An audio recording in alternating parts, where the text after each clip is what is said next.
Yan, welcome guys to Mount Manabo Honey Farm, mga kamanabo, sa mga pagpalag umaga uli sa inyo lahat. So nandito tayo ngayon sa isa sa mga nauna nating site. Ito po ay dito sa may San Isidro Sur. Ito ay sa farm ni Doc Mel. Ito po ay isang veterinarian. Siya yung isa sa mga naunang bumili ng colony sa atin. Until now ay meron tayong mga colonies dito. Bali siguro nasa 4 years na siguro yung mga colonies natin dito. Ilang beses tayo nakapag-split ko dito sa lugar na ito. So this time ay nandito tayo para i-check ang ating mga colony. Tingnan natin kung ano kanilang status at paglalagay tayo ng super. Kailan ba tayo kinakailangan maglagay ng super? Unong ikatlong chamber kung saan ay paglalagyan nila ng pagkain ng honey unang ulit. So yan ang ating gagawin ngayon. So samahan niyo ako mga kamanabo at check natin isa-isa ang ating mga colony. So tingnan natin yung first box. Yan. So itong ating first box. Oops. Sorry. Nalaglag ang ating first box. Yan. Ito ang ating first box. Makikita ninyo sa ating unang box, meron tayong nakitang maayos na brood. Kaya lang yung pagkain niya is parang konti lang. Maganda yung brood, pero yung pagkain niya ay konti lang. So gagawin natin dito, kahit naman na konti lang yung pagkain niya, basta maganda yung brood niya, pwede natin siya na lagyan ng third layer. So, since tayo naman ay medyo malayo sa lugar na ito, hoping na makakahanap siya ng mas maraming pagkain dahil medyo mahaba pa naman yung summer. Then balik natin yung kanyang takot. Yan. Let's look on the second box. Oh, this is the sad part ng beekeeping. At minsan din natin maiiwasan na magkaroon ng namamatay na colony or mortality. So actually may mga reason kung bakit nagkakaroon ng mortality.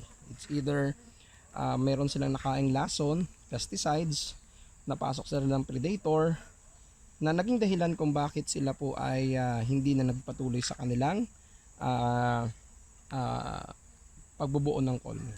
So kasama po ito sa buhay ng pag-aalaga ng bubuyog. Pero the good thing is sa dami ng colony nandito, palagi ko naman ay hindi ganun kadami ang so, meron na tayong one down. Check natin yung second colony.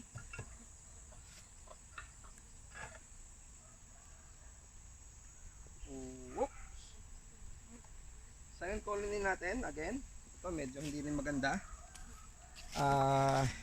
May brood naman siya, kaya lang parang hindi ganong kaganda ang brood niya. Tapos yung pagkain niya, hindi rin ganong kaganda yung pagkain niya. Halos wala siyang masyadong honey as I can see. Then one of the indication na nagkaroon ng problema ang ating pong colony ay yun, no?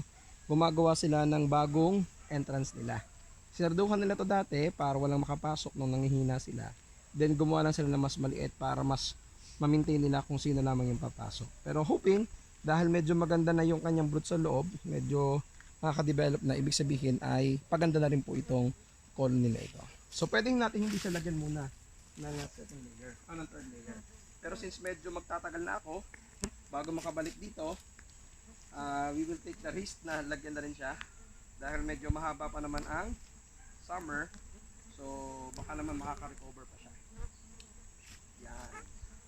Isa natin. Then third. Let's look on the third. Yan. Ito naman medyo maganda rin siya. Medyo mabigat. Ito naman guys, makikita ninyo, nagbi-build up na siya ng honey. So makikita niyo ang dami niya ng honey dito. Tapos maganda naman yung brood niya. So in few months ay mapupuno na to. So ang gagawin natin, lalagyan natin siya ng third layer since established naman tong colony na to.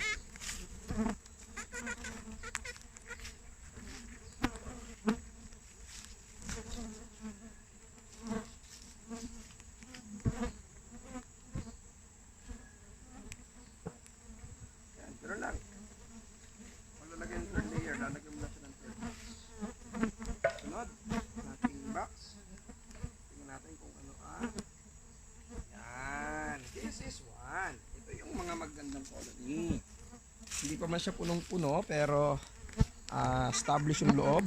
May brood sa gitna, may pollen sa gilid, at merong honey sa gilid. So ito yung mga magandang kondisyon na lagyan natin ng third layer para sa super natin. Actually, pwede rin siyang split.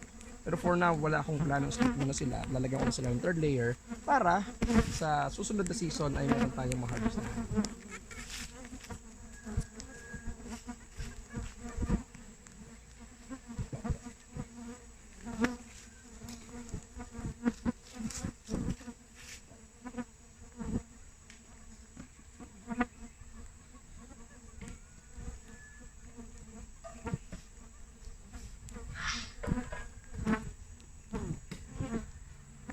Ayan guys, meron ulit tayo dito ng another dead colony. Hindi nagtuloy-tuloy yung kanyang colony sa loob. Kaya iuwi muna natin yan. Then, itong sunod. Set natin. Ooh. Again, ito naman, makikita nyo naman dito, pinagkaiba naman ito. Ito yung colony naman na more on propolis ang ginagawa. Kita nyo dami ng propolis na nasa gilid niya. Konti pa lang yung pagkain niya. Pero medyo mabigat naman siya. So for sure yung ilalim niya medyo pagkain naman to. So lagyan natin siya ng third layer para makapag handa siya para sa pagpo-produce ng honey.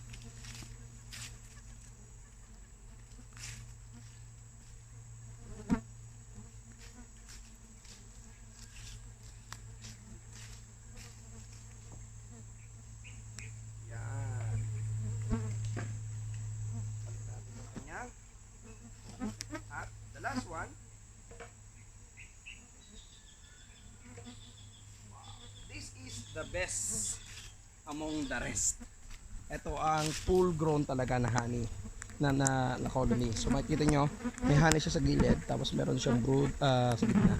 Napakadaming colony nila. So ito yung mga magagandang klase ng colony. So ito lalagyan natin ng layer para sa pag-produce niya ng third layer o ng honey super.